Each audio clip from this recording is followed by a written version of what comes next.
Gracias, Elaine. Hola a todos, hola a todas. Soy Carlos Salamanca, soy gerente general del Faro.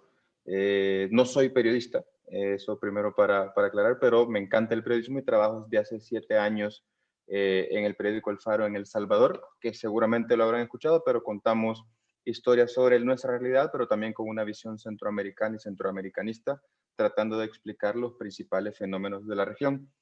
Van a ver que les aparece que está hablando otro Carlos Salamanca, pero es por temas tecnológicos que aparezco dos veces. Les voy a compartir pantalla para mostrarles una breve presentación que preparé para contarles nuestra experiencia en la gestión de fondos de cooperación. ¿Me confirmas, Elaine, porfa, si ya ven la presentación? Sí, sí la estamos viendo. Gracias. Listo, perfecto. Entonces, ¿cómo funciona la gestión de ingresos de cooperación internacional en el FARO? Los llamados grants.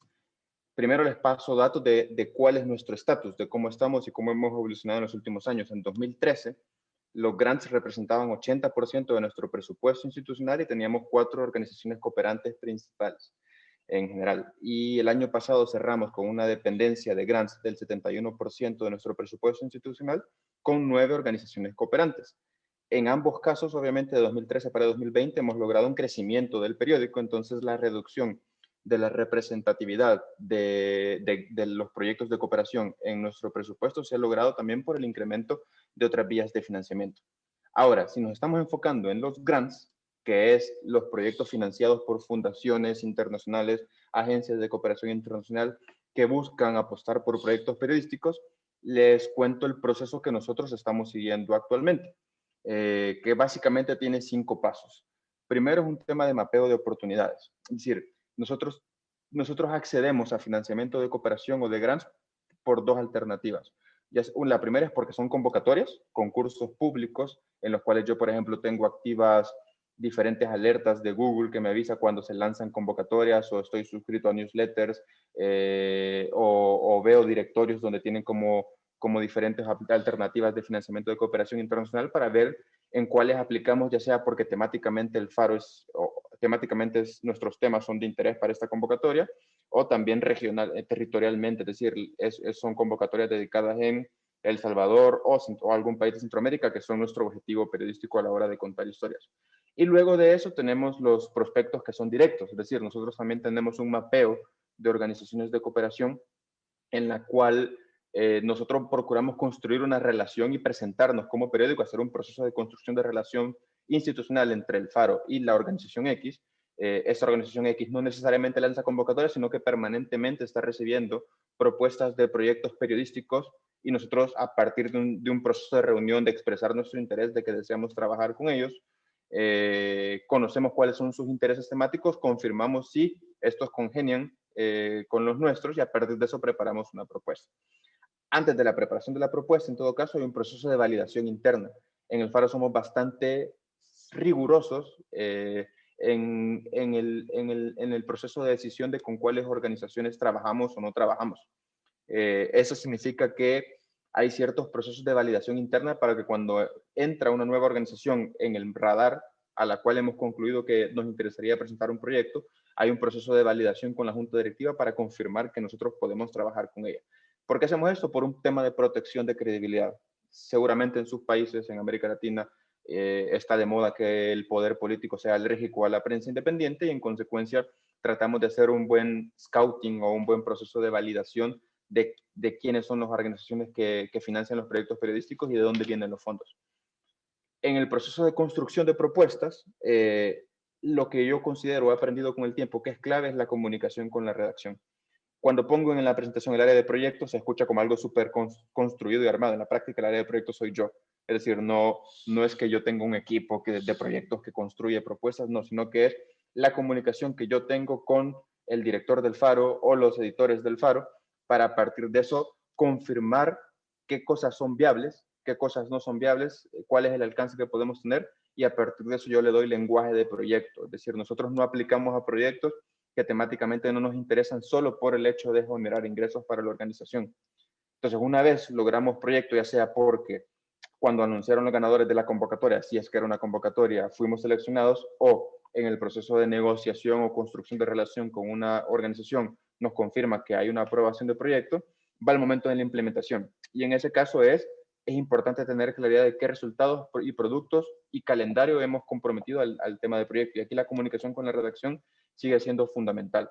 Y por último, el proceso de rendición de cuentas. Es decir, posiblemente la oportunidad para renovar mi grant para una nueva etapa, es decir, si una convocatoria tiene una segunda fase o si esa organización de cooperación me da un proyecto de un año, pero desde el inicio sabíamos que queríamos construir una relación de largo plazo, el primer proceso para recargar el dinero es el proceso de rendición de cuentas. Es decir, si yo soy transparente, reflejo cómo utilicé bien los recursos, en algunos casos me piden facturas y las tengo bien ordenadas y las rindo, para eso sí hay un equipo administrativo en el Faro, y también sobre todo muestro y reflejo los resultados obtenidos con la plata que yo recibí, ya llevo ciertos pasos adelante a la hora de gestionar un nuevo proyecto. 3 puntos claves que nosotros hemos aprendido a la hora de diferenciar bien el proceso de gestión de fondos son los siguientes. Uno son las líneas temáticas, es decir, hemos encontrado muchos proyectos o alternativas de proyectos que solo aplicamos cuando encajan con nuestras líneas temáticas, y para eso es importante que como medio nosotros las tengamos bien claras. Nosotros tenemos cobertura sobre migración, por ejemplo, es decir, contamos los procesos migratorios y a partir de eso hemos hecho diversos proyectos, contar las caravanas de migrantes que surgieron en Honduras en octubre de 2018, muchísimo antes. De hecho, el Faro despegó ahí por 2009-2010 cuando hicimos el proyecto de En el Camino, donde un periodista que ahora es nuestro jefe de redacción estuvo cierta cantidad de meses cubriendo el paso de migrantes centroamericanos por México hacia los Estados Unidos. El fenómeno de la violencia, que también lo hemos financiado, nuestra cobertura Sala Negra, que fue un proyecto del Faro entre 2011 y 2017, si no me equivoco, fue financiado al 100% por un proyecto de cooperación internacional, al cual le presentamos productos específicos asociados a la cobertura del fenómeno de la violencia en la región centroamericana. Otro eje temático es corrupción, por ejemplo. Entonces también tenemos claro y hablamos permanentemente con la redacción para saber cuáles son las apuestas editoriales a la hora de contar los procesos políticos en nuestros países. Perdón, el señor de la fotografía es el expresidente de El Salvador, Tony Saca, quien está actualmente preso y condenado a 10 años por corrupción y corrupción confesa. El tema de teatro también es otra de nuestras apuestas a la hora de gestionar proyectos, y memoria histórica, que de hecho esta es de las más recientes que tuvimos. Tuvimos un proyecto específicamente destinado al cual presentamos que queríamos contar la historia de la principal masacre de la guerra en El Salvador, la guerra civil entre el 80 y el 92. Construimos un proyecto, lo presentamos a la cooperación suiza, fue en ese caso. De hecho tiene que ver con el tema de plataformas y canales diversos, en el sentido en que les propusimos una forma de presentar la información más innovadora con el objetivo de llegar a públicos más jóvenes, y entonces les propusimos hacer series animadas que contaran desde la perspectiva de diferentes víctimas de la masacre del Mozote, esta masacre del Estado que dejó 1000 fallecidos, 1000 asesinados, y a partir de eso ganamos este proyecto. Entonces el segundo punto importante que hemos aprendido es tener claras las plataformas o los canales a través de los cuales queremos contar las historias y ser muy claros en eso a la hora de definir los productos. En ese caso hemos tenido proyectos para financiar nuestra plataforma, nuestro proyecto de radio, que tuvimos un programa de radio que ya no existe, que lo tuvimos por 7 años, que era el Faro Radio, o financiar un corto documental. Por ejemplo, esta es una película que produjimos en 2020 junto a La Jaula Abierta, dirigida por Marlene Viñayo, y conseguimos fondos de cooperación exclusivamente para financiar este proyecto. Nuestro principal evento, que es el Foro Centroamericano de Periodismo, ForoCap, el cual antes de la pandemia hacíamos una vez al año y que estamos reinventándolo obviamente en esta nueva normalidad, pero también recibía cierta parte del financiamiento de provenía de fondos de cooperación a partir de proyectos con mesas temáticas específicas. Obviamente el faro.net, el mantenimiento de nuestro sitio en general, y cierro con el tema de que creo que a veces es más complejo, que es el de poder definir, sobre todo cuando buscamos renovar un proyecto, el tema de los impactos. Nosotros creo que poco a poco hemos ido aprendiendo cómo ir sistematizando los diferentes impactos que generamos a partir de nuestro periodismo, porque a veces es bien difícil de cuantificar, y cómo ir más allá de cuánta gente vio mis historias y solo ver Google Analytics y a partir de eso sacar unas métricas. Entonces, Hemos aprendido que nuestros libros, por ejemplo, libros que se producen a partir de un proyecto, son un impacto específico. Esto obviamente no está puesto en la narración del proyecto como una narración, como un producto específico general, porque no pretendíamos generar un libro, pero se volvió un impacto positivo del proyecto que nos sirvió para generar una segunda fase del mismo. En este caso, el Crónicas Negras asociado a un proyecto de violencia y los migrantes que no importan sobre la cobertura de migración. Las republicaciones que hacen otros medios es otra forma importante de presentar el impacto, porque esto obviamente refleja que hay interés de la industria, del periodismo, de llevar nuestras historias hacia públicos que nosotros no llegaríamos por la barrera del idioma. Entonces, internacional, esta revista italiana, por ejemplo, ha comprado en ciertos momentos nuestros materiales y se vuelve un impacto porque algunos se produjeron con nuestros proyectos de cooperación. Si bien nosotros no, obviamente el objetivo de los proyectos ni se planea el tema de los premios, sí sirve como un espaldarazo respecto a la calidad de tu trabajo. Entonces, este ejemplo del Frontera Sur, el especial que hicimos con el país, que en este caso no se financió con un proyecto de cooperación, sino era la Alianza del Faro y del País, sí se vuelve importante a la hora de mostrar que nuestro periodismo tiene impacto y es reconocido en ese sentido. Y por último, que creo yo que es la más importante y es más tangible, cuando el periodismo produce resultados o acciones legales o administrativas por parte del Estado. Ese señor de la foto es el ex fiscal general de El Salvador, Luis Martínez, quien está preso y acusado de muchos crímenes asociados a la corrupción, pero la primera condena que tuvo fue por abuso de poder al utilizar conversaciones telefónicas privadas de una persona para tratar de hacerla confesar un crimen asociado al tema de la tregua entre pandillas. Y eso lo publicó el Faro y ese reportaje fue utilizado como evidencia a la hora de llevarlo a juicio y actualmente está en prisión. Obviamente el Faro no proponía en el proyecto, vamos a hacer que los malos estén en la cárcel, o sea, no es un producto que proponemos, pero sí refleja resultados o que el periodismo vale la pena y que puede cambiar las cosas. Y cierro con esto último, que son, creo yo, traté de sistematizar nuestros principales aprendizajes en estos 7 años que yo llevo haciendo proyectos de cooperación dentro del periódico. Uno, si el proyecto no viene, si la idea del proyecto no viene desde la redacción, no va a funcionar. Es decir, de nada servirá si yo me invento sin haber hablado con la redacción, porque son el corazón del periódico quienes serán los ejecutores eventualmente. Y entonces, si el proyecto no se ha platicado, no se ha construido en conjunto con los editores, no va a funcionar. Ya luego ellos me dan insumos y yo le doy un lenguaje de proyecto, este marco lógico famoso que va desde objetivo general, objetivo específico, resultados, actividades, etc. Pero es importante que la redacción esté involucrada. 2, el reto de la medición de impacto, por lo que les decía, es decir, cómo lograr trascender de las métricas de Google Analytics para reflejar los resultados del proyecto. 3, la importancia de tener una comunicación permanente con nuestros aliados, nuestros cooperantes. Al final, este término en inglés que le llaman los stakeholders, si bien nuestros lectores para el Faro son nuestros stakeholders más importantes, en un segundo círculo entran obviamente las organizaciones de cooperación que financian nuestro proyecto. Y por último, proyectos para financiar tu core. Tu core se refiere a nuestra operación central, es decir, es importante que sepamos costear bien cuánto nos cuesta, valga la redundancia, mantener nuestra operación natural. Cuando digo operación normal me refiero a si no existen nuevos proyectos, igual yo tengo que incurrir en esos gastos. Para partir de eso, tener claros y construir proyectos asociados para financiar esto. ¿Y por qué? Simplemente porque para evitar que nos pase, por ejemplo, que tenemos problemas financieros para pagar salarios a nuestra plantilla general, pero tenemos proyectos que están pagando cosas adicionales o externas que yo podría no haber hecho, pero mi core no está financiado. Entonces, mi consejo en ese sentido sería tratar de financiar primero tu core y luego ir buscando cosas adicionales que vas haciendo.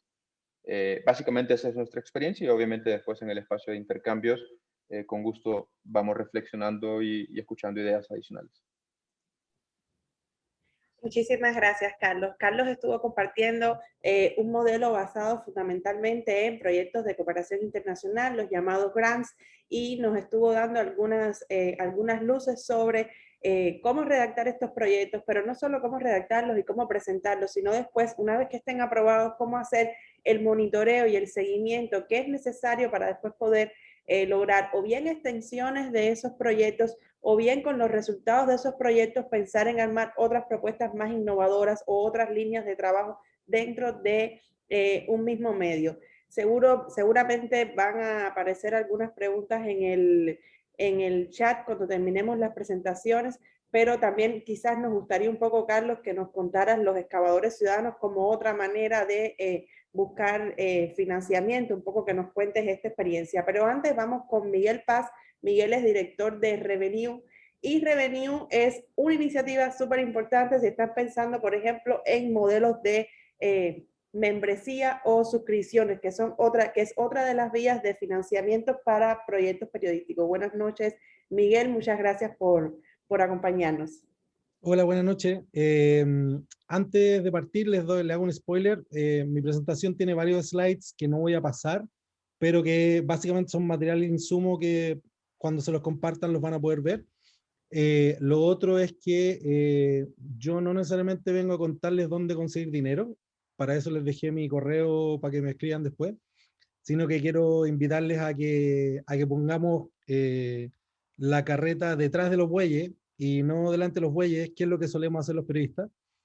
Básicamente lo que les quiero contar es todos los errores que yo he cometido para que ustedes no los cometan y cometan otros más entretenidos y distintos. Así que voy a compartir pantalla ahora. Vamos a ver, no sé si se ve ya. Sí, ya se ve, creo que. Dale, perfecto. Mi contexto, yo siempre he trabajado en medios de comunicación independientes y después de eso dirigí una fundación que se llamaba Poderopedia, que básicamente era una plataforma de periodismo de datos que mapea quién es quién en la política de los negocios en Chile, que después abrió un capítulo en Venezuela y otro en Colombia, y solamente existe actualmente el de Venezuela gracias a el Instituto de Prensa y Sociedad IPIS, liderado por la grandiosa Nela Balbi. Quiero enfocarme en esta propuesta de conocer el problema, porque el problema te va a ayudar a ser sustentable. El gran rollo que tenemos los periodistas muchas veces es que nos enamoramos de nuestra solución porque tenemos pasión y queremos hacer periodismo y creemos que lo que estamos haciendo es súper importante. Pero curiosamente, la experticia que tenemos nosotros, que es salir a la calle, o en este minuto, salir a hablar por teléfono, o WhatsApp, o videollamada, etcétera, para averiguar lo que está pasando, para poder explicarle a alguien, para poder develar situaciones ocultas, para poder emocionar, para poder hacernos entender o construir comunidad, no ocupamos esas herramientas para hacer, para validar que lo que nosotros creemos que a la gente le importa, realmente le importa. Entonces la propuesta que yo les traigo aquí es que nos enfoquemos en conocer el problema. Antes de eso, les cuento obviamente que las fuentes de financiamiento clásicas que tenemos son suscripciones, membresías, donaciones, ¿cierto? Que son, cada una son más o menos parecidas, pero tienen lógicas filosóficas distintas. La publicidad, la venta de activos, licencias, cobro de entrada, asesoría, etcétera, y los fondos concursables o concursantes locales, nacionales e internacionales. Para eso, y Elaine, yo creo que tiene más experiencia que yo en eso, y también Carlos del Faro, existen lo que llamamos los sospechosos de siempre. Está Google, está Facebook, está la Ford Foundation, está la Open Society Foundation, está USAID, está la Knight Foundation. En general son, las fuentes de una u otra forma son finitas. Y uno de los rollos que tienen esas fuentes finitas es que hacen propuestas de fondos concursables que no necesariamente están alineados con lo que nosotros hacemos.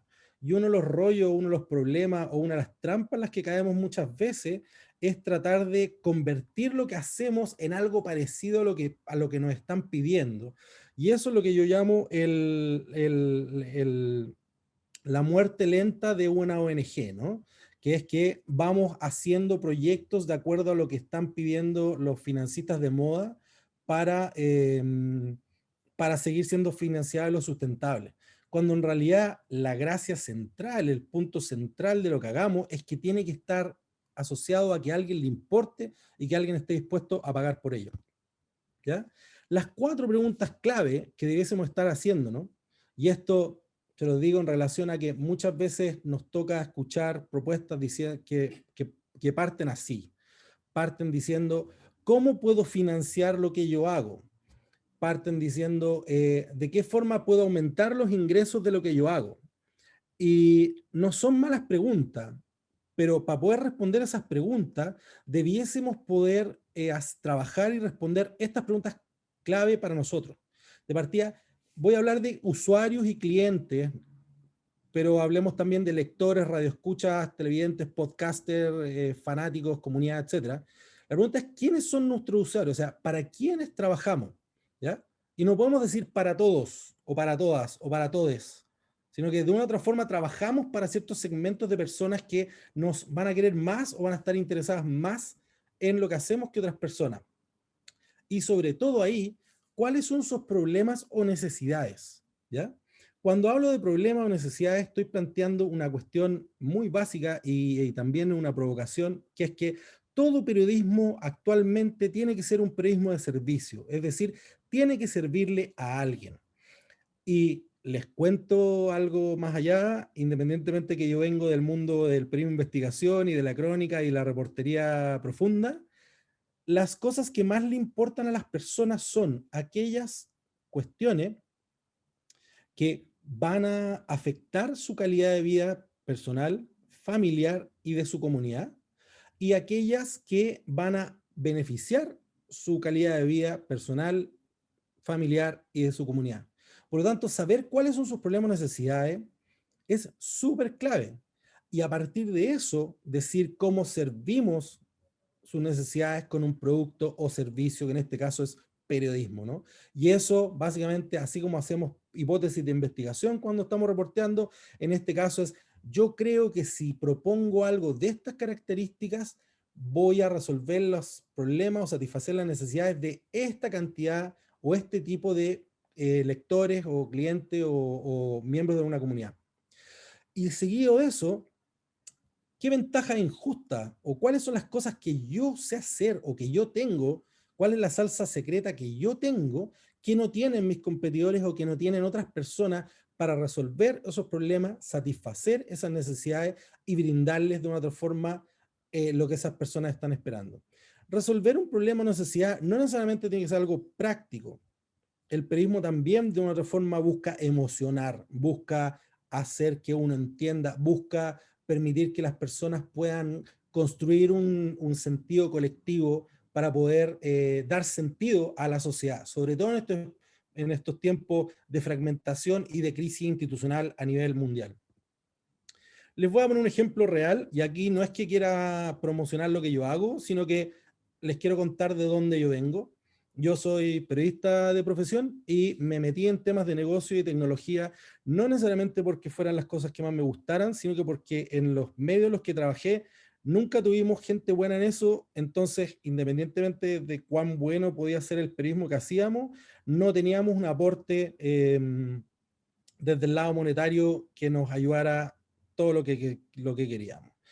Eh, yo dirijo Revenue, que es una plataforma para gestionar pagos de suscripciones, membresías, donaciones, y esta idea surgió de un problema o un dolor que yo mismo tenía.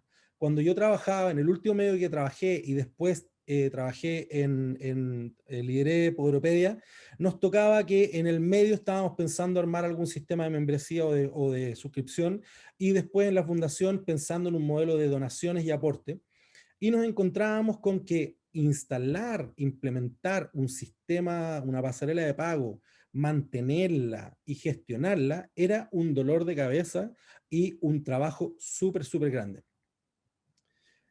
Y que significaba que independientemente de que en nuestra organización teníamos miembros del equipo que sabían de tecnología y podían hacerse cargo de esto, el rollo que teníamos que era, básicamente teníamos que sacarlos de lo que hacían para hacer esto. Entonces a partir de eso surgió la idea de hacer esta plataforma que permitiera que sin saber programar, sin tener que implementar ningún tipo de sistema de pago ni nada, en 5 minutos pudieses crear algo. Pero el problema central es que lanzar un negocio basado en suscripciones, aportes, membresía, etcétera, en América Latina puntualmente es un dolor de cabeza. Cuesta mucho y todos estos detalles que estoy poniendo aquí son el problema, ¿ya? Fíjense que me enfoco mucho en el problema. ¿Y quiénes tienen este problema o cuánta gente tiene este problema? Cuando partimos con Revenue estábamos solamente enfocados a medios de comunicación y fundaciones, que son los espacios que nosotros conocíamos mejor porque es de donde veníamos. Pero nos dimos cuenta que eran dos segmentos demasiado pequeños y de una otra forma complicados en su proceso de convertirse en clientes nuestros, y nos preguntamos si acaso otro tipo de empresas o clientes tenían estos problemas. Y nos dimos cuenta que sí. Pymes, empresas que trabajan entre negocio y negocio, negocio a consumidor, plataformas de software como servicio, etcétera, etcétera, son miles más, por lo tanto, hace que sea mucho más atractivo para nosotros. Ahora, ¿quiénes son nuestros usuarios? Generalmente en periodismo, por lo menos en Chile, cuando hablan de quién es tu audiencia, inventan unas cosas que son como de los años de Mad Men, que dicen segmento ABC1, C2, profesionales universitarios que consumen medios. Y a partir de eso se lanzan a vender publicidad. Bueno, todo eso es mentira, eso ya no existe. Uno tiene que tener perfiles de cliente ideal, o decir, el reportaje o el contenido que yo estoy haciendo, que si bien puede gustarle a varios segmentos de personas o audiencia o usuario, en rigor tiene que ver con un tipo de cliente, dos, máximo tres. En el caso nuestro, por ejemplo, acá un arquetipo de persona es Víctor, que es director de un medio, tiene una base de apoyo de nicho potente, pero cuentan con un solo programador en su equipo y no tienen ancho de banda ni recursos para armar algo. Luego tenemos Cecilia, que es una gerente de una fundación, que pierde muchos donantes porque tiene que pedir una serie de cosas que existen en Chile técnicas y le duele cobrar y no saber bien qué pagó, por lo tanto hay un dolor ahí. Y después tenemos Juan Pablo, que tiene una startup que está partiendo y que necesita validar de la manera más rápida posible que alguien está dispuesto a pagar por lo que hacen, ¿ya? Este ejercicio que estamos haciendo nosotros para una startup es el mismo que de una otra forma debiésemos estar haciendo cuando estamos pensando en cómo financiamos y sustentamos nuestro negocio, porque podemos conseguir financiamiento, pero si no tenemos claro para quiénes es y cómo vamos a hacer que eso siga recibiendo dinero más allá de la bicicleta de los fondos concursables, es importante. ¿Cómo podemos servir estas necesidades? ¿Cuál es la propuesta de valor que tenemos? Bueno, con Revenue la propuesta es que puedes cobrar tu primera suscripción en minutos y nosotros nos encargamos de todo lo demás, ¿ya? Ya, buena onda, pero ¿y por qué usar Revenue? O sea, ¿qué nos diferencia? ¿Cuál es la gracia que tenemos nosotros respecto a otros?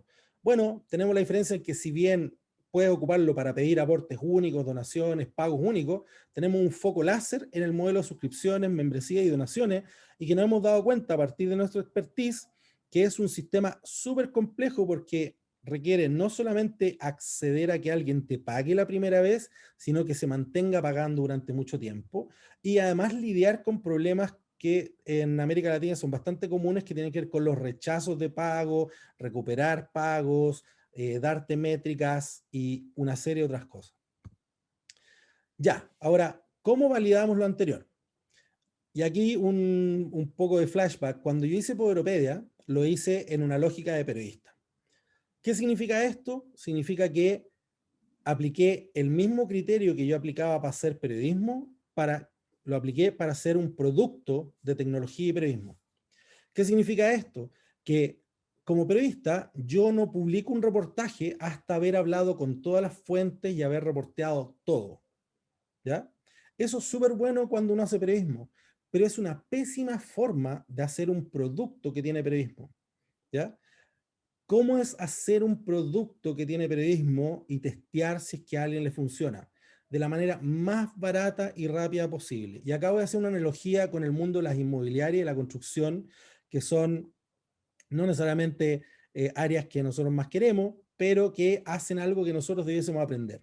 En vez de ellos inaugurar el edificio cuando está la última baldosa del edificio construida, lo que hacen es comprar un container, convertirlo en un departamento piloto, modelo, y esperar a ver quién llega a interesarse y a preguntar por los departamentos. Eso se llama decir, tengo una hipótesis de que en este barrio las personas de ciertos segmentos, ciertas características van a estar interesadas en departamentos. Ejemplo, parejas jóvenes con mascotas, veganos que no quieren tener hijos. tenemos este departamento piloto para esa gente y nos damos cuenta rápidamente, a partir de la gente que llega, que en realidad no. La mayoría de las personas que llegan son personas que buscan un departamento de 3 habitaciones y que no tienen mascotas y que comen carne y que quieren tener hijos. Entonces la pregunta es, ¿cómo puedo testear de la forma más barata y rápida posible que a alguien le interesa lo que hago y está dispuesto a pagar por ello? Pueden levantar la mano o podemos verlo después, pero me pregunto cuántos de ustedes se han enfrascado en gastarse tiempo, 2 meses, 3 meses, en hacer un logo exquisito. Yo lo hice. Me gasté 3 meses haciendo un logo exquisito y pagándole a una diseñadora en un minuto para hacer el logo exquisito. Cuando en realidad el logo haga lo mismo. ¿Cuántos han gastado tiempo en decir, no, no podemos sacar el sitio web con nuestra propuesta hasta que esté hecho en WordPress de manera perfecta? Yo hice eso. Bueno, nada de eso. La pregunta es, si yo hago un medio de deporte o yo creo que podría hacer algo para cierto segmento de gente, la pregunta es, ¿cuáles son las herramientas gratuitas que existen para yo utilizarlas para ver si es que a alguien le importa esto? Y pagar, ya que es súper importante, y me estoy saliendo del mundo de los fondos internacionales, necesitamos ponernos en la situación incómoda de validar que alguien está dispuesto a pagar por lo que hacemos. Pagar significa pagar dinero, significa darme su atención en tiempo y forma, significa compartir lo que yo hago, significa voluntariar, etc. Pero la pregunta es, si yo te diese este contenido, ¿tú pagarías? Oh, sí, ya, perfecto. Entonces, vale tanto, te lo voy a hacer y te voy a mostrar que, y págame. No, es que en realidad no estaría dispuesto a pagar. Perfecto. Inmediatamente, con 0 costo, aprendimos que en realidad lo que nosotros pensábamos que alguien iba a pagar, no está dispuesto a pagar. O lo mismo, págame con tu atención. Sí, me encanta, yo te lo comparto, pero después nunca visito el sitio, validé que mis amigos me quieren mucho, pero en realidad no les importa lo que yo hago, sino que están compartiendo por buena onda. Palitos de fósforo, no voy a entrar en este detalle, son mucho texto, pero esto de Platanus Ventures, que es un fondo de inversión temprano en Chile, donde habla de el track de descubrimiento, en que una buena idea no es suficiente, tampoco esperar 6 meses para lanzar, y todo vale, y mientras más manual, mejor. O sea, mientras más podamos hacer las cosas de manera rápida, gratuita y barata y manual, démosle para adelante porque nos va a servir para ir aprendiendo. Acá una alerta súper importante. Periodismo no es lo mismo que hacer medios. ¿Ya? El periodismo es el corazón, es la sangre que bombea, es la razón de existir. ¿Ya? Pero periodismo no es lo mismo que hacer medios. Y eso significa varias cosas. Uno, para pensar en hacer un producto periodístico que está basado en el periodismo, valga la redundancia, hay que usar el poder de reporteo que tenemos. ¿Ya? ¿Para qué somos buenos? ¿Para qué no somos buenos? ¿Para qué somos malos? ¿Cuál es el problema y la oportunidad? Y entender que producto equivale a marca, logística, significa cómo hacemos lo que hacemos, y distribución, cómo distribuimos lo que hacemos. Hay un ejemplo. Cualquier sitio web que cargue, se demore más de 5 segundos en cargar, el 80% de las personas se fueron del sitio. Por lo tanto, independientemente de lo increíble que sea el reportaje que estás haciendo, si no estás pensando en cómo hacer que tu performance de tu sitio web sea bueno, va a tener un problema. Errores comunes de los periodistas al emprender. Y estos son errores que yo cometí, así que se los estoy compartiendo. Enfocarse solo en el periodismo. Por otro lado, ser egocéntricos, creer que lo que yo hago, porque yo lo hago, realmente le importa a la gente porque yo soy un bacán o una bacana. Y no entender que esto se trata de producto, contenido, negocio y tecnología. Y por otro lado, tratar de hacer 1000 cosas al mismo tiempo. ¿Ya? He visto miles de organizaciones que, incluso mías también, que por un poco de desesperación también, hacemos 1000 cosas tratando de pegar palos de ciego o de como el equeco, ¿no? Ese personaje que tiene 1000 cosas y que anda vendiendo 1000 cosas.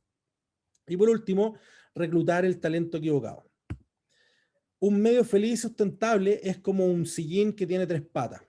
¿Ya? La pata central es la del periodismo, la segunda pata es la de tecnología, es decir, cómo vamos a distribuir este periodismo, cómo vamos a presentarlo, cómo vamos a contarlo de manera sustentable y atractiva para la audiencia a la que estamos enfocados, y negocio o sustentabilidad vía fondos concursables o vía modelo paraguas que incluye fondos concursables y otro tipo de cosas.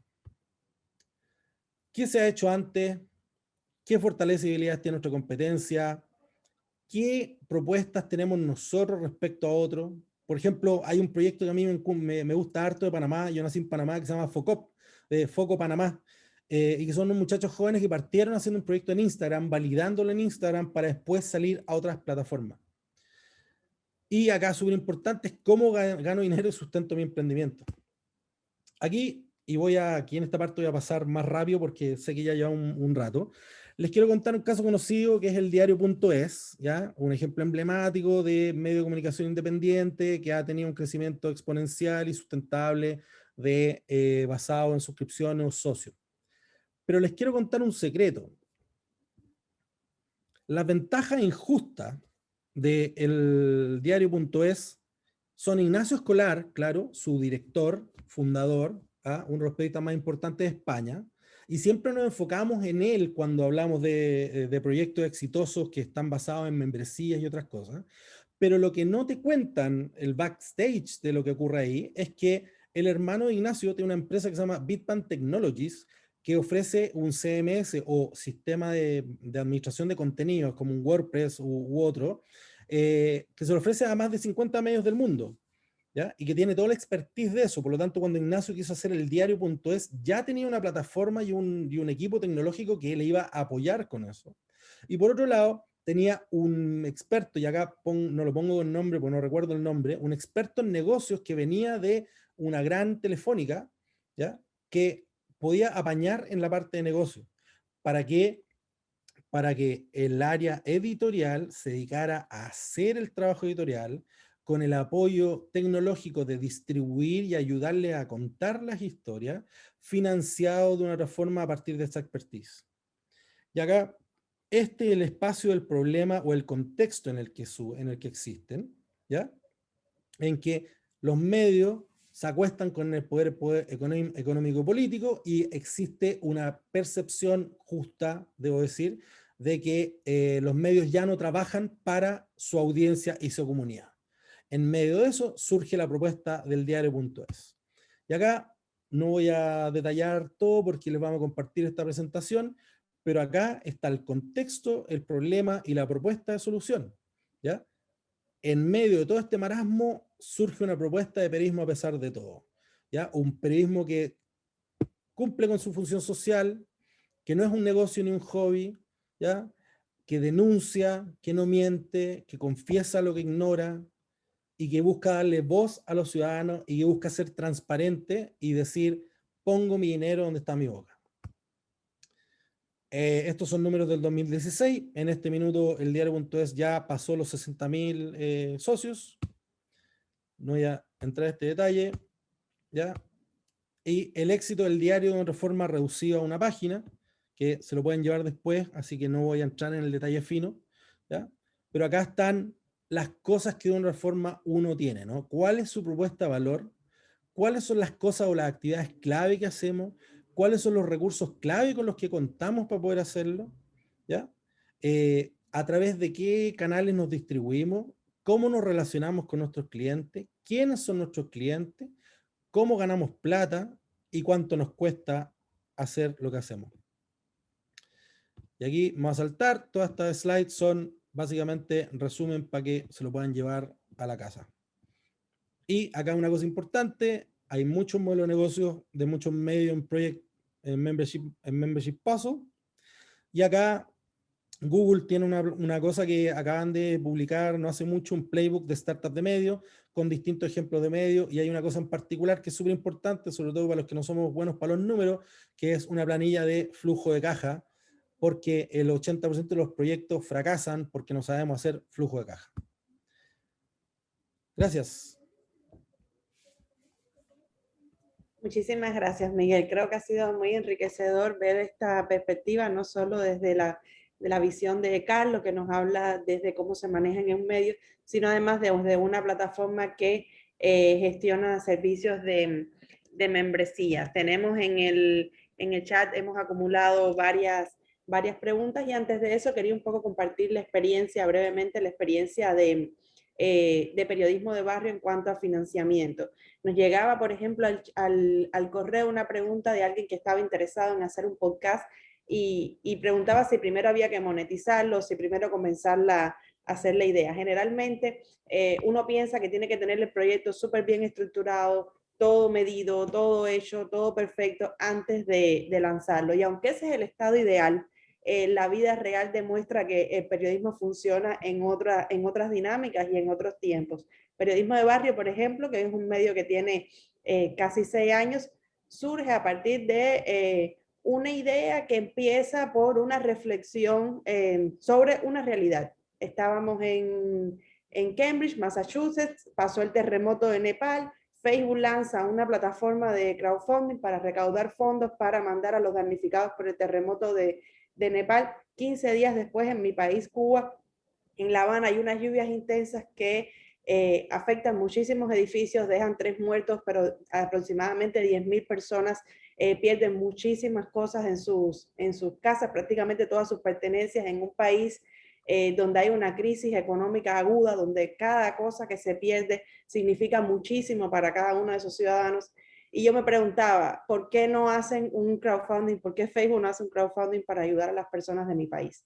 Y ese crowdfunding no existe, no va a existir nunca, no va a venir de plataformas como Facebook y Google debido a las sanciones económicas que tiene Estados Unidos con respecto a Cuba. Y en mi posición como periodista y un poco apasionada por el momento y lo barato que son comprar servicios como hosting y el dominio, ahora mismo dije, bueno, voy a lanzar un medio que un poco siga la historia de comunidades vulnerables al cambio climático. No era una periodista especializada en cambio climático, tampoco en medio ambiente, pero sí sabía que 6 meses después esas 10.000 personas iban a estar básicamente en las mismas condiciones. Y así surge Periodismo de Barrio, con los ahorros que tenía.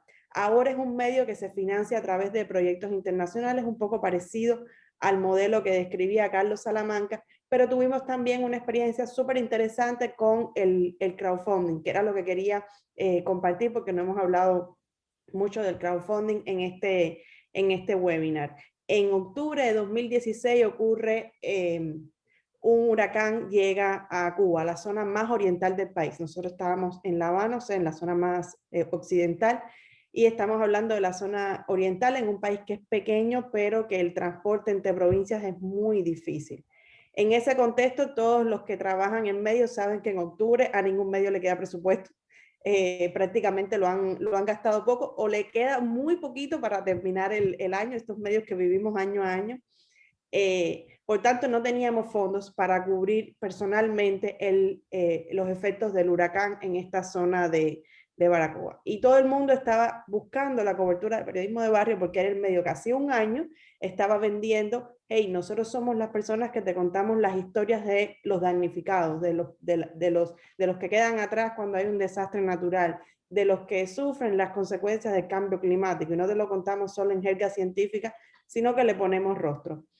Y la idea que se nos ocurrió fue hacer un crowdfunding en tiempo récord. En 48 horas queríamos estar en Baracoa, fue la ciudad del oriente del país donde ocurrió este huracán, y lo único que teníamos era una cuenta en PayPal. Como Miguel ha estado contando secretos, les voy a dar dos o tres secretos sobre ese tema.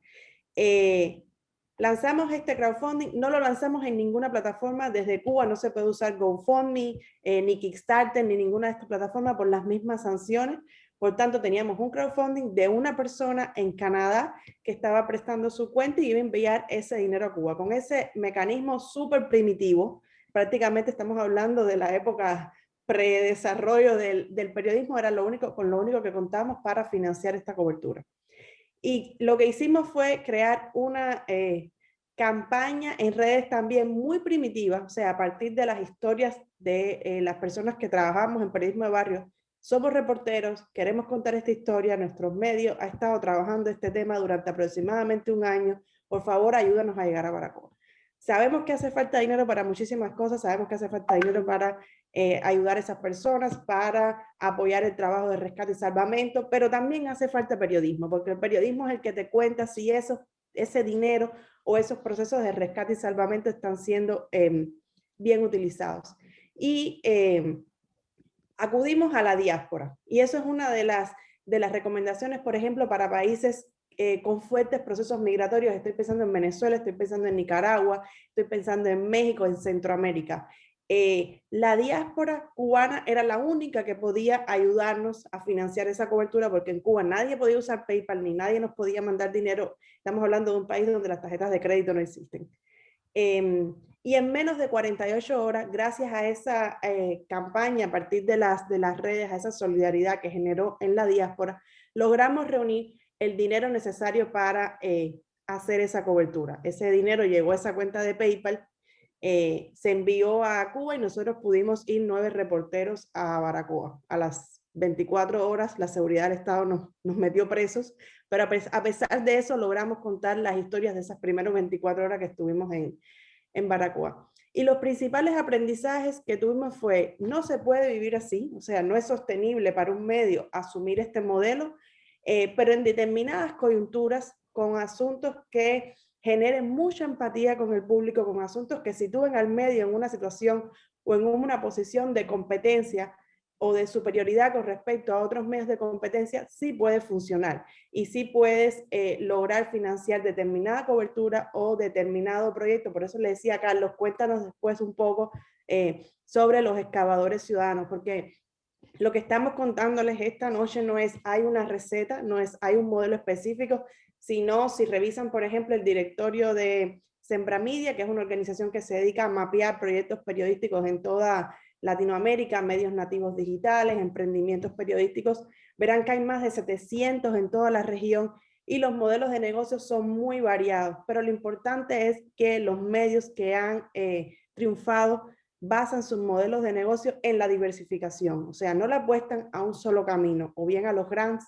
Patricia Wood también responsable de inversiones en una organización que da dinero para los medios, decía siempre que los grants eran el tío rico, y un día el tío rico se muere y entonces el medio se queda con una parte de su financiamiento, de sus operaciones importantes sin financiamiento, y esto puede ocasionar incluso el cierre de algunos proyectos periodísticos. Pero volviendo a la idea inicial, creo que un poco lo que estábamos tratando de retomar en este webinar es explicar o contar diferentes modelos, diferentes iniciativas que pueden ayudarlos a construir un modelo de negocios en sus medios que sea diversificado y que apueste por distintas soluciones adaptadas a su realidad.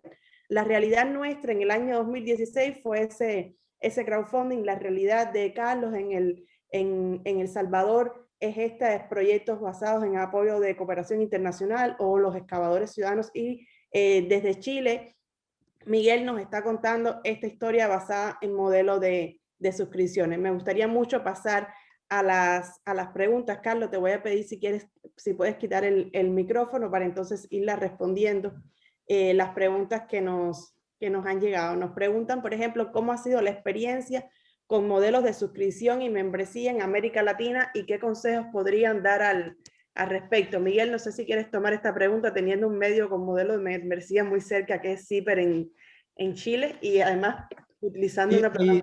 Hay muchos más que Ciber. Ciber no es Chile. Además, Ciber siempre recibió plata de un gran empresario chileno como Gran Mecenas, que era otra pregunta que hacían ahí. Mira, en general, nosotros en América Latina vivimos, sobre todo en periodismo, vivimos lo que se llama como el síndrome del impostor.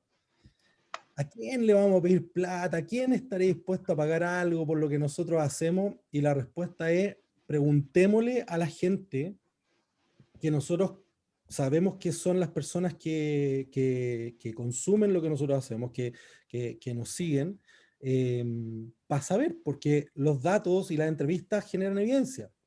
Entonces, y ahí una cosa súper importante, no hay que hacer encuestas.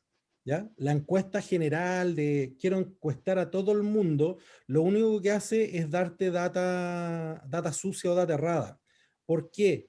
Porque las personas con mayor probabilidad de apoyar lo que tú haces monetariamente son aquellas que aman o que les gusta o que siguen lo que tú haces. Por lo tanto, nosotros lo que hemos hecho como trabajo con algunos clientes nuestros del mundo periodístico y que también les recomendamos a otros clientes es una cuestión que es bastante sencilla y barata de hacer y que es decir, ¿sabéis qué? Dame los nombres y correos de 10 personas que tú crees que son súper fanáticas de tu medio.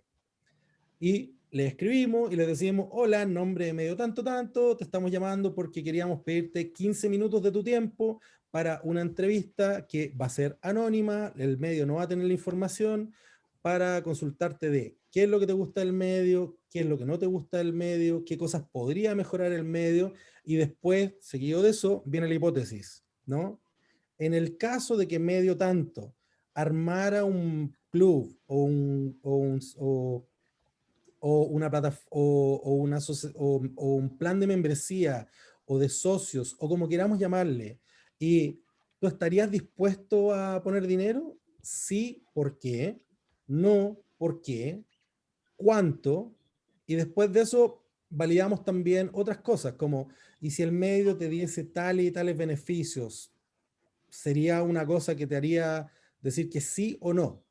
Y eso es súper importante porque la suscripción en general, bajo una lógica tradicional de los grandes medios, ¿no? Así como Grupo Diario de América, GDA, generalmente es una relación transaccional, ¿ya? Es como yo pago para acceder a cierto contenido, a cierto producto, y generalmente esos grandes medios te atiborran con promociones y cosas, y la gente termina suscribiéndose, no porque realmente tenga una adhesión o un deseo de consumir ese medio, sino que lo hace por los descuentos. Cuando se trata de periodismo independiente o se trata de periodismo que tiene una propuesta de valor más allá de esos beneficios, generalmente las personas buscan apoyar porque el medio tiene una propuesta de valor cívica, es decir, que exista este medio es importante para nuestra construcción democrática y de nuestra sociedad civil, por ejemplo. Y la mayoría de las personas terminan diciendo en realidad, no me importa que me den un descuento, prefiero mucho más que por ejemplo, escuchar lo que hacen los periodistas. Prefiero mucho más que me cuenten cada 6 meses cuál ha sido el impacto que ha tenido el dinero que hemos aportado, que transparenten ciertas cosas, etcétera, etcétera. Entonces, el gran ejercicio, y acá volviendo a la cosa que decía antes de experimenta lo más barato y rápido posible, es no darse esas pajas que nos damos los periodistas de vamos a hacer una campaña, vamos a hacer un estudio, vamos a trabajar durante 6 meses a un año a hacer esto.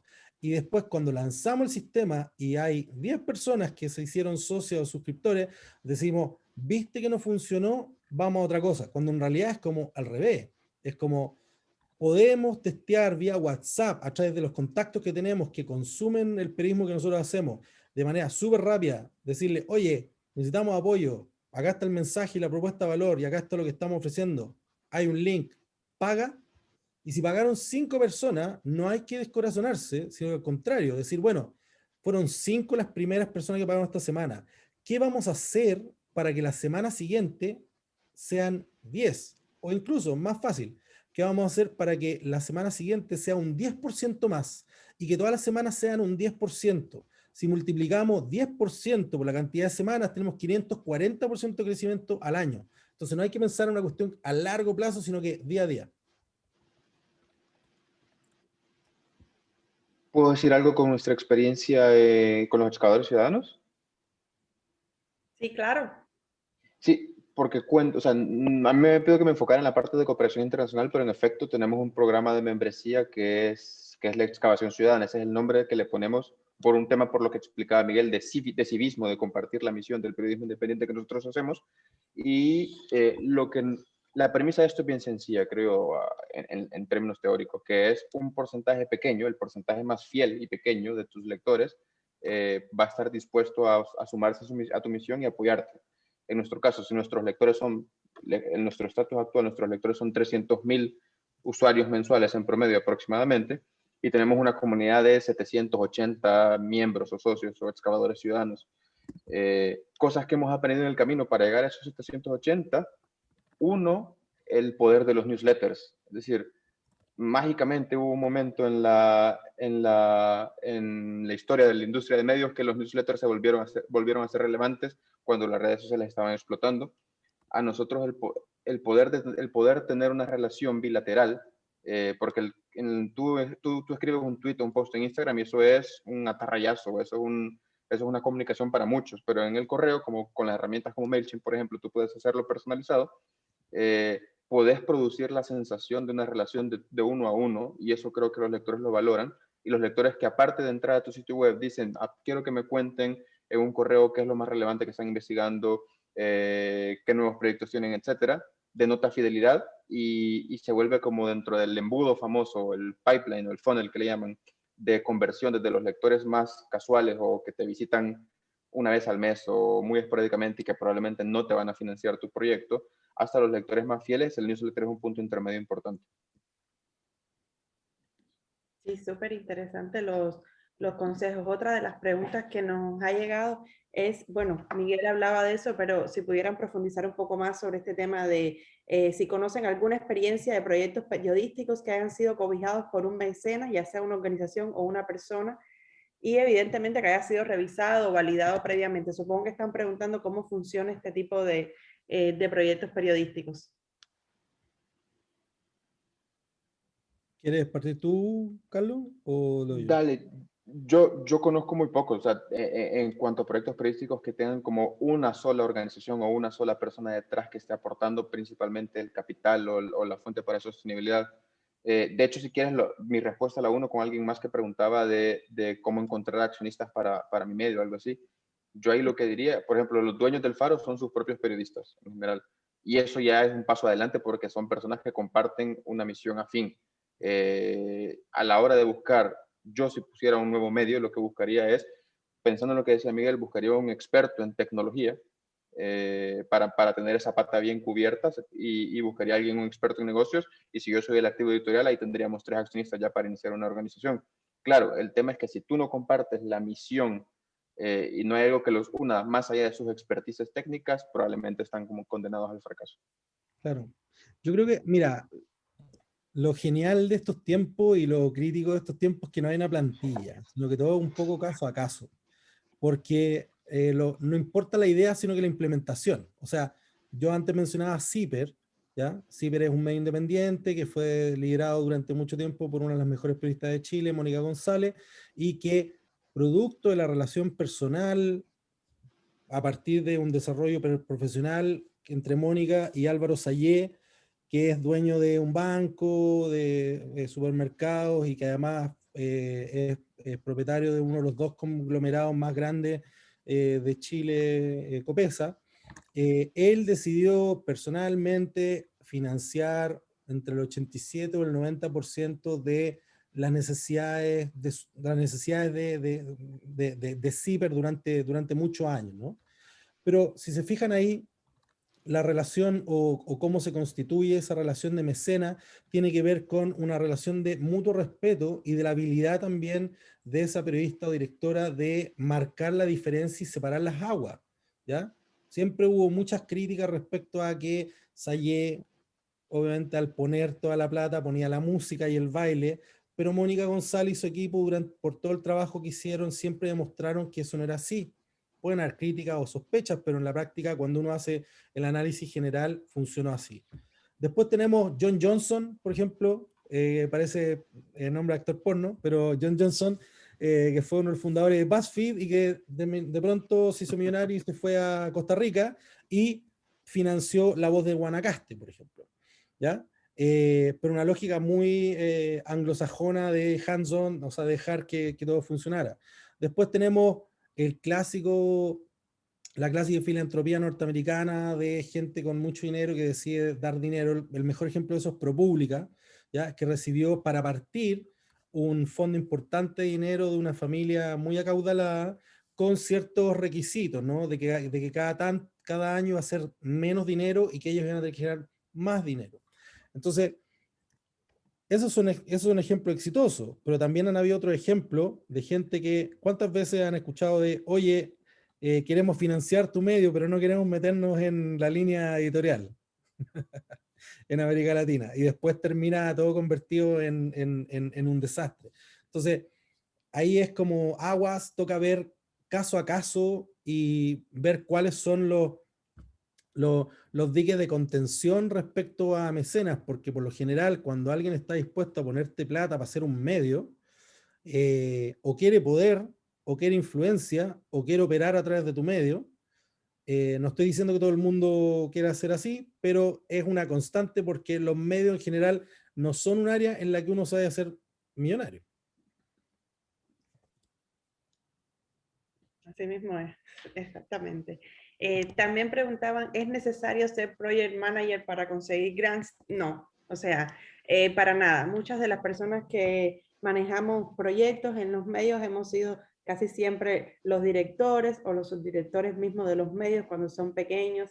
Pero sí hay roles o sí hay espacios que a mi juicio, no sé cómo ustedes lo ven, Miguel y Carlos, a medida que el medio va creciendo, necesitan contratarse. Generalmente pensamos en las contrataciones de más periodistas, más fotógrafos, más realizadores de video y nos olvidamos de la parte administrativa. Es importante que la contabilidad de los medios sea robusta. Un medio que no tiene una buena contabilidad no va a crecer de manera saludable y cuando llegue la primera auditoría se van a dar cuenta.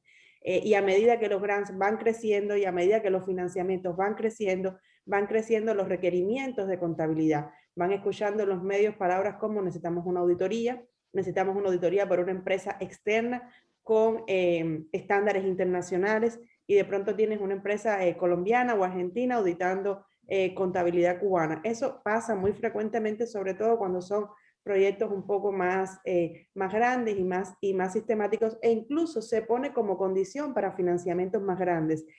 Auditar anualmente las finanzas de un medio es un ejercicio muy saludable que aunque es un poco costoso, les da a ustedes la seguridad de que cuando un financista les vaya a pedir esta información, no tienen que empezar desde cero a hacerla, sino que pueden entregarle 2, 3 años de auditoría, incluso para firmar convenios de más de un año, digamos, convenios de 2, 3 años, que también existen ese tipo de financiamiento con proyectos de cooperación internacional. Esto, tener las cuentas en orden es esencial. Entonces, no hace falta ser project manager para ganar grants, pero es importante una vez que el medio salga de esta etapa inicial de despegue, que tengan todos estos roles administrativos en orden. Son roles que los van a ayudar a crecer, que van a permitir que el director editorial, y eso es lo otro, el director editorial y el director financiero de un medio no tiene por qué coincidir. La mayoría de los periodistas somos muy malos en matemáticas, somos muy malos en cuentas, y es importante que nos dediquemos a los que somos buenos, que es a detectar cuáles son las mejores historias, cuáles son las maneras mejores de contar historia, cuáles son las mejores estrategias, reporterías, narrativas que queremos contar y no estar haciendo, digamos, cosas como la contabilidad sin tener la preparación requerida para ello. Y en el caso del Project Manager es un trabajo muy sacrificado, no solo porque no se trata de ganar grants, o sea, ese es el momento más corto del trabajo de Project Manager. El Project Manager es el encargado de que ese grant se ejecute tal y como está estipulado en esos convenios. Y eso es lo más importante. No solo que sepa escribir esta receta mágica de escribir la propuesta que el financista quiere, sino que además sea capaz de seguir esa propuesta en el tiempo, de hacer que se cumplan los deadlines, de hacer que se cumplan los objetivos y después generar impactos o resultados que hagan que ese proyecto para el financista, para ustedes como medio y para la audiencia, que es lo más importante, o sea, la ciudadanía, haya valido la pena y se convierta en aprendizajes para el medio. Por eso retomo esto que decía Miguel, un modelo de financiamiento basado en aplicar constantemente al gran de moda o al último que aparece en la página de oportunidades de Eichnet no es saludable porque el medio entonces no deja nada para sí mismo, o sea, no se fortalece. Si hoy de pronto presentas un proyecto de deporte, mañana uno de sociedad civil, pasado otro de migración, y eso no se revierte en fortalecimiento interno, nuevas contrataciones, entrenamiento del equipo, o sea, en indicadores más cualitativos, estás viviendo al día. y además estás viviendo de una manera estresante, porque tú no puedes empezar a contar hoy una historia de drogas y mañana otra de otro tema completamente diferente si no tienes el know-how, o si no tienes los contactos, o si no tienes la experiencia. No va a quedar bien, es un modelo muy extenuante de financiamiento, y por eso este tipo de figuras que estamos viendo, no solo el project manager, sino el director de audiencias. Cuando yo quiero ver cuáles son los roles del futuro para Latinoamérica, me voy siempre a los speakers, a los de la conferencia de ICOJ en Austin, de Rosenthal.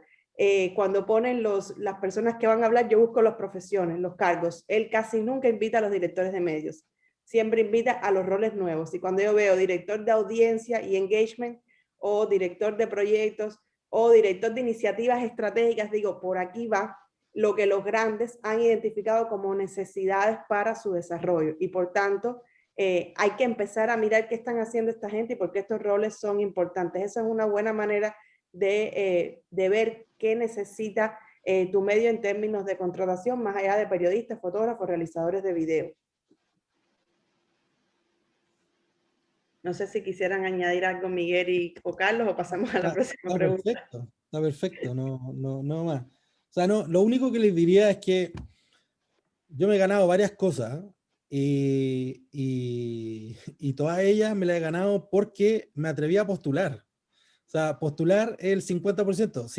Si postulaste, existe un 50% de probabilidades de que te vaya bien, ¿ya? Y a lo mejor esta vez no te fue bien, pero la siguiente, y yo quisiera poder decirles, mira, en el MBA que yo estudié, aprendí esto, pero en realidad todos los aprendizajes que yo he tenido han sido producto de la carencia, ha sido en noches de pelar ojos frente a YouTube, leyendo cosas, preguntándole a más gente y teniendo el desparpajo de atreverme a postular y ir tratando de aprender de eso. Entonces,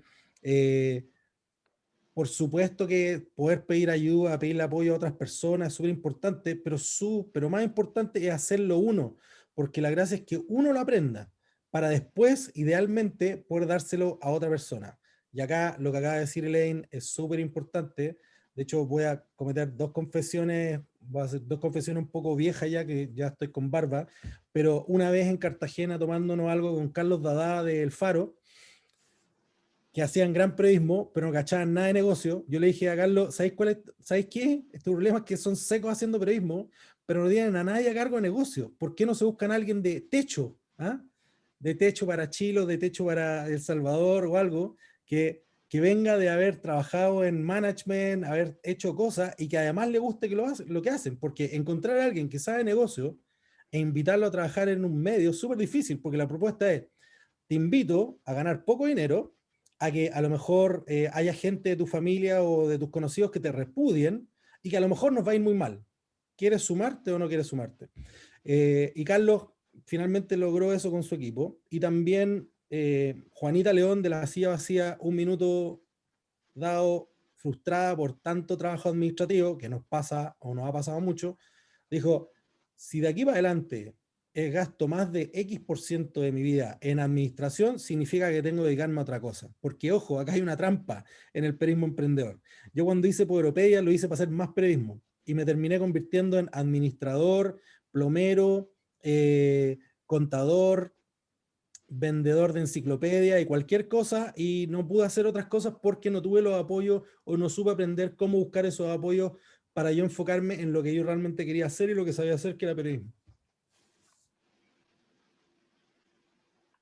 Hay varias preguntas relacionadas con la audiencia que las quisiera unir un poco. Nos preguntan cómo conocer a nuestra audiencia, cómo se hacen investigaciones de audiencia. Y quisiera un poco bajar esta pregunta a cómo se hacen investigaciones de audiencia en medios con recursos limitados. O sea, para el New York Times es muy fácil hacer investigación de audiencia, pero vamos a, para que sea más útil para quienes nos siguen, bajarlo a cómo hacer este tipo de investigaciones en medios con recursos más limitados. Les cuento nuestra experiencia. También nos preguntan cómo se crea esa audiencia, esa relación con la audiencia, si se da de forma natural o se determina desde un inicio a quienes queremos llegar, y si tener una mayor audiencia y esforzarse en que crezca es un elemento que ayuda per se al modelo de negocio. Estas son algunas de las preguntas que nos han llegado sobre audiencia. Les cuento nuestras experiencias con la comprensión de la audiencia sin inversiones, porque en efecto, como decís, el AINE se lee en los casos de estudio de cómo el New York Times hizo esto, pero obviamente no son aplicables esos casos a nosotros. Nosotros ocupamos dos herramientas gratuitas principalmente, obviamente Google Analytics es una, y Google, cuando lanzó el playbook que presentaba Miguel, también lanzaron News Consumer Insights, que es otra herramienta que dentro del océano de datos, que a veces es difícil de interpretar, que te da Google Analytics, te visualiza de formas más digeribles y segmentándote a tu audiencia en esta que se llama News Consumer Insights. Ambas son gratuitas. Entonces, digamos, con esas herramientas nosotros hemos podido empezar a comprender que nuestra audiencia no es homogénea en general, sino que tienen comportamientos distintos. Y nos hemos empezado a enfocar, por ejemplo, en frecuencia y profundidad de consumo del faro. Es decir, no es lo mismo un lector que entra una vez al mes y lee un artículo, y esa es su única relación con nosotros, versus un lector que entra una vez a la semana y cada vez que entra lee 3 artículos. Obviamente hay un grado de fidelidad distinto y eso lo podemos ver con News Consumer Insights. Entonces esos datos que obtenemos de esas herramientas los vamos cruzando con encuestas y grupos focales que hacemos constantemente, porque en las encuestas les preguntamos, porque yo coincido, entiendo cuando Miguel dice que las encuestas las llenan principalmente tus lectores más fieles. Entonces nosotros buscamos otras alternativas para no llegar a los sospechosos de siempre, a veces invirtiendo un poco de pauta en Facebook también, pero eso nos permite que cuando les preguntamos cada cuánto lees el faro y nos responde, lo podemos cruzar con qué grado de fidelidad tiene según las herramientas de métricas que tenemos, y a partir de eso vamos como comprendiendo mejor. Un ejemplo que doy es, nosotros el año pasado llegamos a entender que nuestros excavadores, nuestros miembros, tienen este perfil, nos leen en general, ¿verdad? Hay mucha correlación, había como un 90% de correlación. Nos leen al menos una vez a la semana, consumen más de 2 artículos cada vez que entran, nos siguen en al menos una red social, están suscritos al newsletter. Entonces, y en consecuencia decíamos, bueno, ¿qué necesitamos hacer? Necesitamos que nos lean, que las personas cada vez más nos lean 2 artículos o más y que se suscriban al newsletter, y en consecuencia el público que podría hacerse excavador será mayor. Creo que eso es lo clave, y para hacer encuestas no se necesitan mayores herramientas. Nosotros las hacemos con Google Forms, las enviamos por MailChimp. En consecuencia, creo que con poca inversión, medios de nuestra escala en cuanto a tamaño y volumen, con poca inversión podemos hacer cosas fuertes. Y si cierro quizá uniéndolo con lo que preguntaban al final de tener una mayor audiencia y esforzarse en crecerles, un elemento que ayuda a percer el modelo de negocio. Yo diría que depende de tu modelo de negocio, es decir, de cuál es tu estructura de ingresos. Yo recomiendo el diagrama que presentaban del Canvas como un boceto, porque te explica tu negocio en una página y que lo prueben a hacer. Por ejemplo, si tu modelo de negocio implica financiarse por lectores, la respuesta es sí. Necesitas tener una mayor audiencia para que crezcan tu número de lectores o de socios o de suscriptores. Si tu lógica es financiarse meramente a través de grants, probablemente sí, pero no es tan indispensable, porque puede que las 10.000 personas a las que llegues y no marquen diferencias si llegas a 10.000 o 50.000 para los fines de tu financista, que es una fundación de cooperación. En consecuencia, depende. Miguel, ¿querías añadir algo en cuanto a la audiencia? Sí. Hay un tipo que se llama Paul Graham, que es de uno de los creadores de Y Combinator, una de las aceleradoras de startups más grandes del mundo, y que tiene un artículo que se llama Haz cosas que no escalen. ¿Ya? Escalar en la lógica de startup es cómo hago que crecer con la menor cantidad de dinero algo lo más rápido posible. ¿Ya? Y dice que cuando uno está partiendo en algo, uno tiene que hacer cosas que no escalan. Y no escalar significa hacer cosas manuales. Entonces, comunicarse con audiencia y hablar con audiencia es lo mismo como que y vamos a hablar periodístico ahora, vamos a estar en una reunión, imaginemos que estamos en una reunión de pauta, día lunes, 9 de la mañana, estamos todos aquí conversando y viene el editor y les dice, y ustedes le proponen al editor un reportaje y ese reportaje requiere hablar con cierta gente.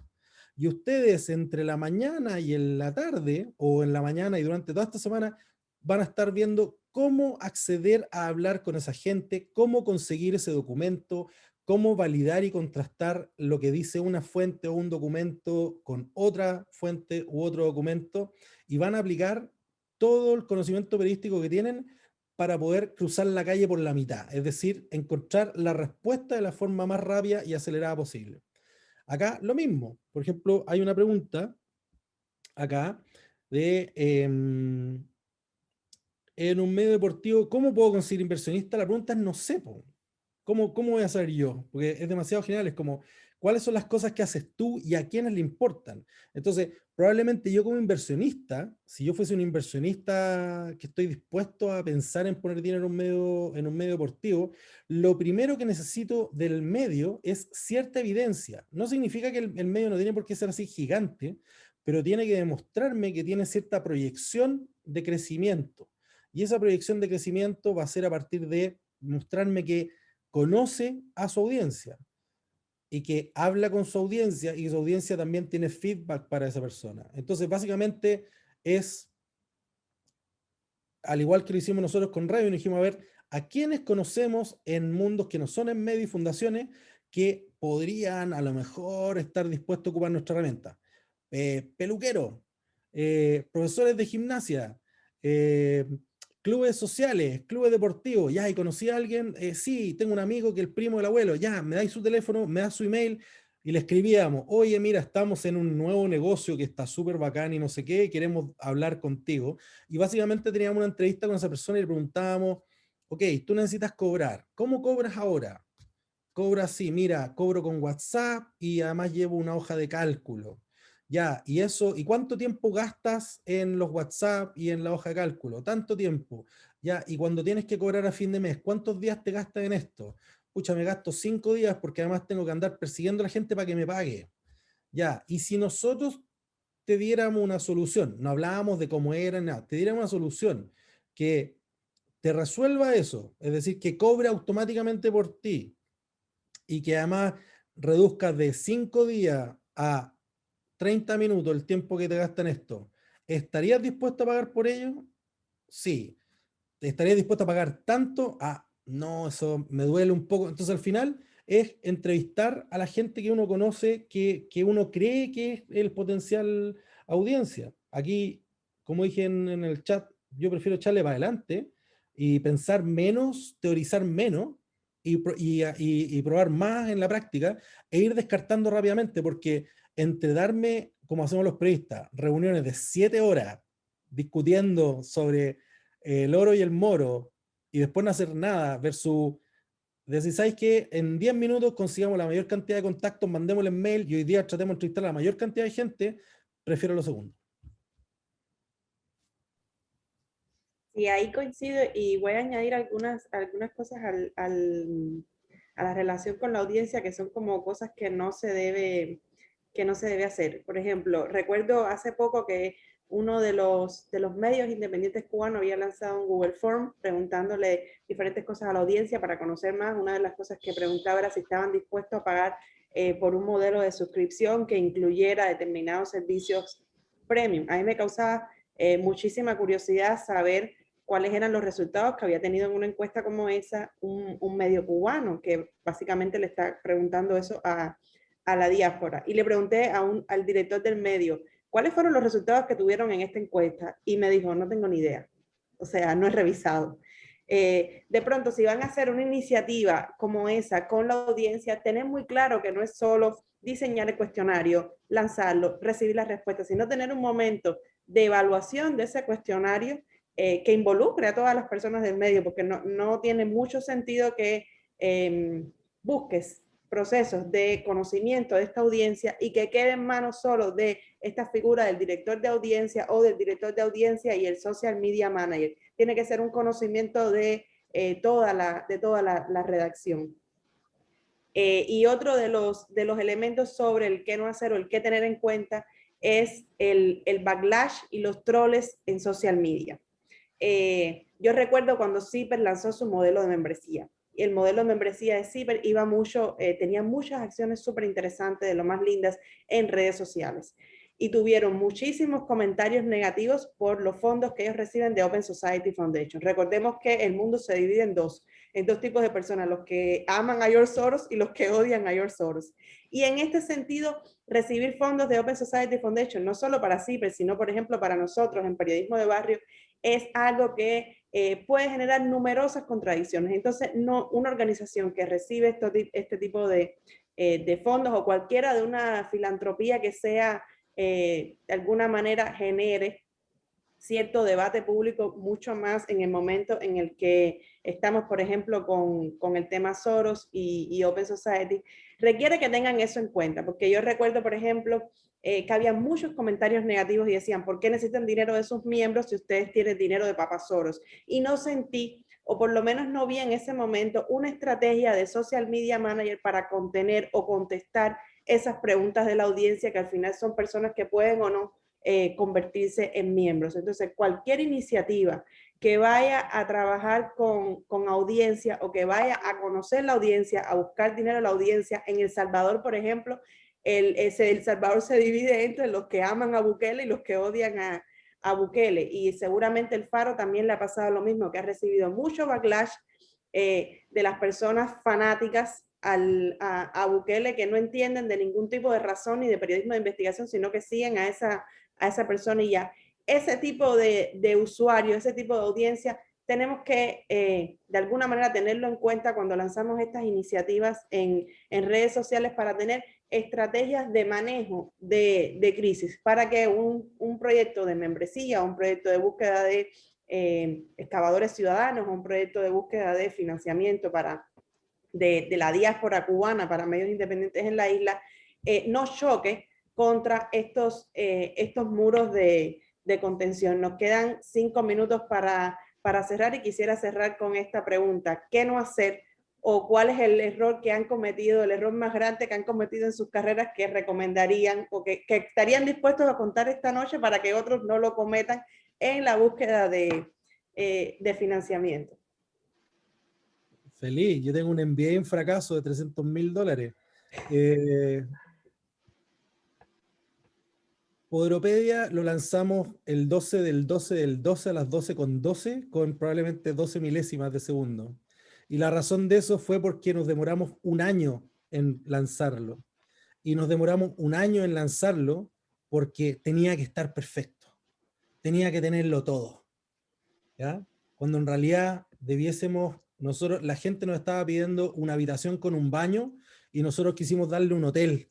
¿Cachai? Cuando en realidad deberíamos lanzado al mes 3, con vergüenza, no nos gusta, está feo, tiene problemas y tal, y haber gastado el dinero en hacer todas las mejoras todos los días, todas las semanas, mes a mes, para que al año probablemente hubiese sido algo mucho más sofisticado y mucho más útil y mucho más enfocado en el negocio.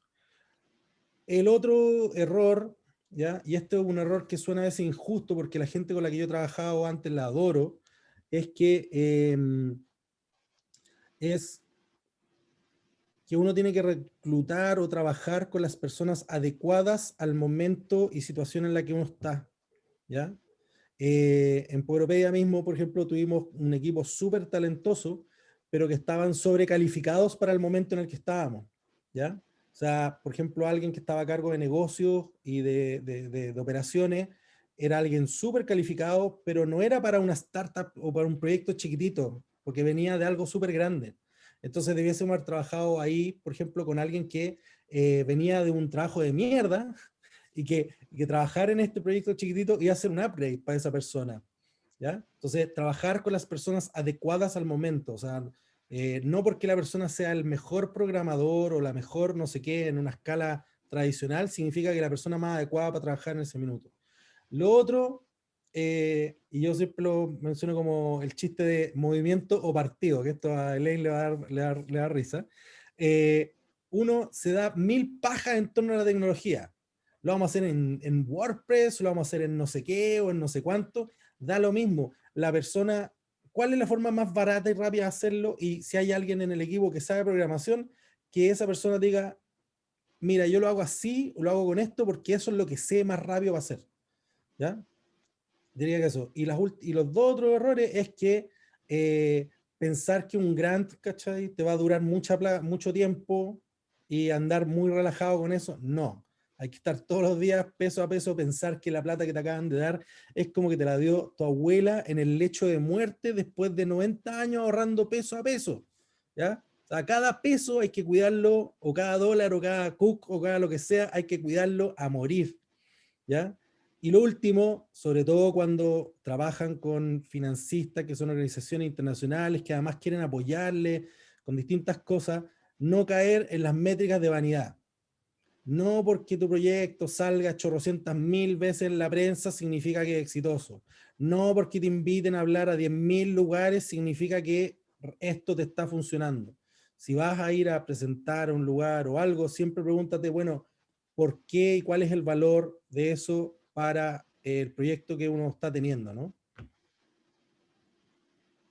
Los míos van en esa línea. Quizás solo podría, para no redundar, decir tres cosas concretas. Uno, lo bueno es enemigo de lo excelente y en tecnología se nota más. Y nos ha pasado mucho, y lo uno con lo segundo, de esperar hasta que esté excelente, cuando yo este año, no, el año pasado aprendí el concepto de MVP, que es el mínimo producto viable. En consecuencia, si entre todas las áreas unificamos expectativas en cuanto a qué es el MVP del producto que queremos lanzar en esos términos, con este alcance, y todos decimos cuando queremos lanzar pronto porque es importante salir pronto y el MVP para salir pronto tiene estas características. Una vez unificadas las expectativas de todas las áreas, creo que es mejor, y en la marcha obviamente tu producto va evolucionando, y creo que es importante para nosotros casarnos en esa línea. Y lo último quizás sería el tener lo que en inglés llaman como un North Goal, un North Star, como cuál es la estrellita a la que voy apuntando de aquí a 2 años en lo que yo quiero hacer, obviamente para mis fines dentro del modelo de negocio. Entonces, por ejemplo, si yo digo, les decía, nosotros tenemos 775, 779 excavadores ciudadanos. Yo me he casado y me estoy tratando de casar y tratando de construir esa estrella norte, que decir que nosotros, que en 2023 vamos a cumplir 25 años, le apostemos a tener 2.500 excavadores. Y a partir de eso empezar a cada cosa que hago un día y lo que hago el día siguiente va enfocado en cómo voy a hacer para tener 2.500 excavadores, y ahora tengo 770. Y obviamente eso va en cómo voy a sumar nuevos y cómo los que se sumen los voy a mantener todo este tiempo, ¿no? Entonces, en ese sentido, creo que el tener una estrella hacia la cual voy apuntando dentro de mi modelo de sostenibilidad o de negocio es clave también. Muchísimas gracias a todos por acompañarnos. Ya hemos estado compartiendo las respuestas a casi todas las preguntas que se enviaron en el chat. Le agradecemos haberse conectado a esta hora, habernos acompañado hasta este momento, haber enviado muchísimas preguntas. Y bueno, les dejamos en el chat también el link a nuestro boletín Dromomanía para que se suscriban y puedan entrar también a nuestra comunidad de Facebook, donde va a haber muchísimas más actividades en este espacio que hemos creado llamado El Salón. Esperamos que les sea útil y los invitamos a enviarnos todo el feedback que necesiten o todas las preguntas que quieran para futuros encuentros en este espacio basado en las necesidades de esta comunidad. Les agradecemos muchísimo y les deseamos una buena noche. Muchísimas gracias, Miguel. Muchísimas gracias, Carlos, y muchísimas gracias a todas las personas que nos han acompañado. Yo quiero pedir un favor a propósito de cómo uno entrevista a usuarios y clientes. Estamos trabajando para expandirnos fuera de Chile y me encantaría, si les dejé mi correo, si me pueden escribir, porque necesito saber cuáles son los dolores de cabeza para cobrar suscripciones, donaciones y membresía en sus países. Gracias. Ah, buenísimo, te voy a mandar los de Cuba a ver si los puedes resolver con el gobierno estadounidense. No. Muchísimas gracias. Gracias a todos y a todas. Que tengan una buena noche. Chao, chao.